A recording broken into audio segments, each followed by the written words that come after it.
আল্লাহ রাব্বুল আলামিন বলেন, ইয়া আইয়ুহাল্লাযীনা আমানু তাকুল্লাহা ওয়া কুনু মা'আস সাদিকিন।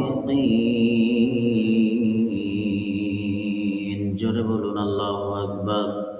ও বন্ধুরা আমার, আল্লাহ রাব্বুল আলামিন তিনি ডাক দিয়ে বললেন, হে ঈমানদারগণ, তোমরা আল্লাহকে ভয় করো এবং সত্যবাদীদের অন্তর্ভুক্ত হয়ে যাও। কার কথা? আল্লাহ রাব্বুল আলামিন বললেন। তাহলে সদা সর্বদাই আমাদেরকে সত্য কথা বলতে হবে, মিথ্যা কথা কখনো বলা যাবে না। যদি মিথ্যা বলি, মিথ্যা সম্পর্কে আল্লাহ রাব্বুল আলামিন বলেন, ইন্নাল্লাহা লা ইয়াহদি মান হুয়া মুসরিফুন কাজ্জাব। নিশ্চয় আল্লাহ রাব্বুল আলামিন সীমালঙ্ঘনকারী মিথ্যাবাদীদেরকে হিদায়াত দান করেন না। তার মানে যারা মিথ্যা কথা বলবে এরা কখনো সৎ পথে চলতে পারবে না।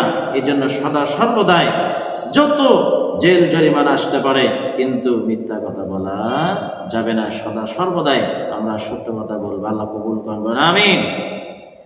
ও বন্ধুরা আমার, আল্লাহ নবী সাহাবী হযরত আবু বকর সিদ্দিক রাদিয়াল্লাহু তাআলা আনহু তিনি রাস্তা দিয়ে যাচ্ছেন। মুসলমান হওয়ার পরে ইহুদিরা আল্লাহ এবং আল্লাহ রাসূলকে গালি দিল।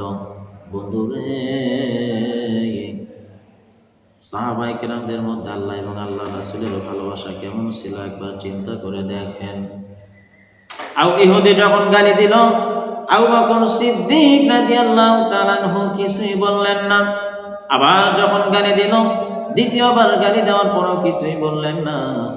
ইহুদি যখন তৃতীয়বার যখন আল্লাহ এবং আল্লাহ রাসূলকে গালি দিল, আবু বকর সিদ্দিক রাদিয়াল্লাহু তাআলা আনহু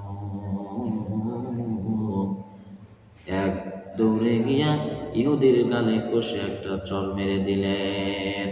ইহুদি খুশিতে অবাক। এই তো সুযোগ, সাহাবীদের বিরুদ্ধে মুসলমানদের নবীর কাছে, মুহাম্মাদের কাছে নালিশ করা যাবে। ইহুদি আল্লাহর পয়গম্বরের কাছে ডাক দিয়ে বলল, মুহাম্মদ, আপনার সাহাবী আমাকে চড় মেরেছে। নবী আশ্চর্য হয়ে গেলেন।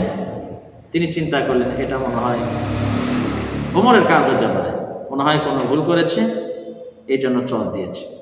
ইহুদি ডাক দিয়ে বলল, ওগো মুহাম্মদ, আপনার সাহাবী আবু বকর আমাকে চড় মেরেছে। আল্লাহর পয়গম্বর আশ্চর্য হয়ে গেলেন। আবু বকর সিদ্দিক রাদিয়াল্লাহু তাআলা ডাক দিয়ে বললেন, আবু বকর, তুমি নাকি ইহুদিকে চড় মেরেছো, কেন মেরেছো? আবু বকর সিদ্দিক রাদিয়াল্লাহু তাআলা ডাক দিয়ে বললেন, ইয়া রাসূলুল্লাহ, ইয়া হাবিবাল্লাহ, নবী গো, আমি রাস্তা দিয়ে যাচ্ছিলাম, এই ইহুদি আল্লাহ এবং আল্লাহ রাসূলকে গালি দিল। একবার গালি দিল, আমি কিছুই বলি নাই। দ্বিতীয়বার আবার যখন গালি দিল, আমি কিছুই বললাম না। তৃতীয়বার যখন গালি দিল, আমার সহ্য হলো না, এই জন্য আমি তাকে চড় মেরেছি। ইহুদি ডাক দিয়ে বলল, মুহাম্মদ, আল্লাহর কসম করে বলি, আমি আল্লাহ এবং আল্লাহ রাসূলকে গালি দেই নাই। মিথ্যা কথা। কি কথা বললো? মিথ্যা কথা বললো। দেখেন মিথ্যার ফল কি হয়।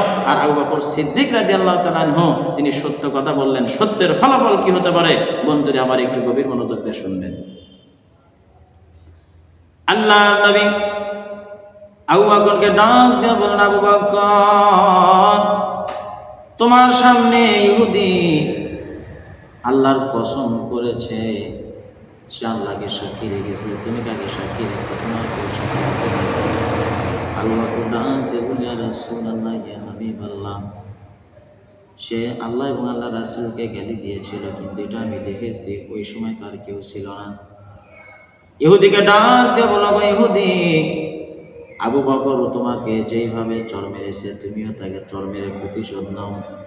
ইহুদি খুশিতে এক পা দুই পা করে করে যখন আবু বকরের গালে যখন চড় মারতে যাবে, যখন চড় মারার জন্য হাত তুলেছে, আল্লাহ রাব্বুল আলামিন ফেরেশতা জিবরাইলকে ডাক দিয়ে বলে, গো জিবরাইল যাও, আমি দোস্তর কাছে চলে যাও, আমার মুহাম্মদকে যা বলো ইহুদি মিথ্যা কথা বলেছে আর আবু বকর যে সত্য কথা বলেছে তার জন্য আমি সাক্ষী আল্লাহ নিজেই দিয়ে দিলাম।